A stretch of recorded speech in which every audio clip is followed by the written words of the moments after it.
இந்த உலகம் இருளில் மூழ்கியிருந்த காலத்தில் மனிதர்களுக்கு நம்பிக்கையையும் ஒளியையும் கொண்டுவர ஒரு தெய்வீக குழந்தை பிறந்தது. அவர்தான் இயேசு கிறிஸ்து. பெத்லகேம் என்னும் சிறிய ஊரில் எளிமையான மாடுத் தொழுவத்தில் மரியாள் மற்றும் யோசேப்புக்கு இயேசு பிறந்தார். அவர் சாதாரண குழந்தையல்ல, தேவனின் அன்பின் வடிவம்.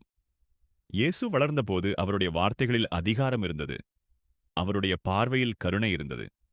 அவருடைய இதயத்தில் அன்பு இருந்தது. அவர் மக்களிடம் கூறினார், ஒருவரை ஒருவர் நேசியுங்கள், மன்னியுங்கள், தாழ்மையுடன் வாழுங்கள். இயேசு பல அற்புதங்களை செய்தார். கண்ணிழந்தவர்களுக்கு பார்வை கிடைத்தது. நோயாளிகள் குணமடைந்தார்கள். 5 அப்பமும் 2 மீன்களும் ஆயிரக்கணக்கான மக்களுக்கு போதுமானதாக ஆனது.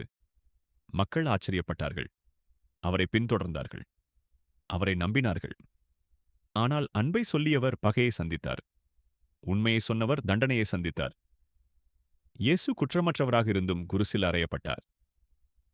அவர் வேதனையில் இருந்த போதும் கூறினார், தந்தையே, இவர்களை மன்னியுங்கள். இயேசு மரணமடைந்தார். உலகம் அமைதியானது. நம்பிக்கை முடிந்ததாக தோன்றியது. ஆனால் 3வது நாளில் கல்லறை காலியாக இருந்தது.